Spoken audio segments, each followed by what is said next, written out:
It was a calm night in the Atlantic. The sea was flat, the sky was full of stars. On the Titanic, people felt safe, too safe. At 11:40 p.m., a lookout saw a dark shape ahead. He rang the bell and shouted, "Iceberg, right ahead." In less than 3 hours, the greatest ship in the world would be gone. More than 1,500 lives would be lost. This is the story of that night, a story of pride, fear, courage, and sacrifice. The Titanic was not just a ship. The Titanic was not just a ship. It was a floating city, almost 900 feet long, filled with lights, fine food, and luxury rooms. The rich called it unsinkable. Newspaper called it a palace on water.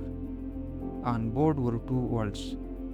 The wealthy dressed in jewels and ate 10-course meals. In the lower decks, poor families lived in small rooms, holding on to their dream of America. No one thought this ship could sink. When the iceberg struck, it was not a loud rush. Survivors said it sounded like a soft scrape. In first class, many barely noticed. In third class, some woke to the sound of metal bending. Below deck workers saw icy water rushing in. The Titanic was built to survive four-flooded sections. Six were torn often. From the moment she was doomed. Thomas Andrew, the ship's designer, checked the damage. He returned to the captain with a pale face. "The ship will sink," he said, in less than 3 hours. He did not try to save himself. He walked the decks, giving out life vests, urging mothers to take their children. Survivors said he stayed calm, helping until the end. His last sighting, standing alone in the smoking room, staring at a painting. He never left the ship. The order was given. Women and children first. But there are only 20 lifeboats. Not enough for everyone. Worse, many left half empty.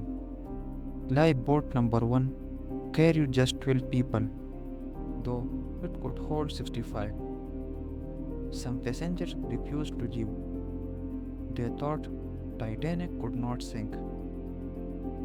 Meanwhile, in third class, families were trapped behind gates. Water poured in as they searched for a way out. Still, there was a courage. The ship's band played music to calm the crowd. They played until the very end. Survivor said the last song was "Nearer My God to Thee." Millionaire John Jacob Astor helped his wife into a lifeboat. She begged him to come too. He was refused. He kissed her hand, stepped back, and disappeared into the crowd. In the lower decks, poor families prayed together. Some sang hymns as water rose around them. Different hymns, same fear, same fate. By 2 a.m., the ship was almost gone. The bow was underwater. The stern rose high into the air. People screamed. Some prayed. Some jumped into the sea. At 2:12 a.m., the Titanic split into two.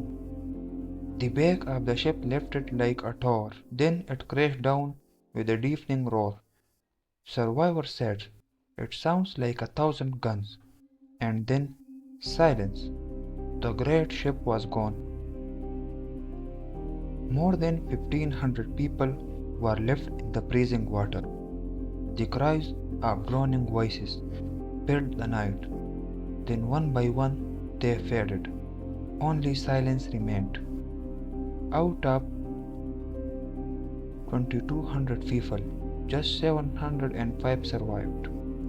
The rescue ship Carpathia found them hours later, shaking, crying, widows clutching babies, children calling for parents who never came back, men staring into the dark, haunted forever. The Titanic was more than a shipwreck. It was a lesson.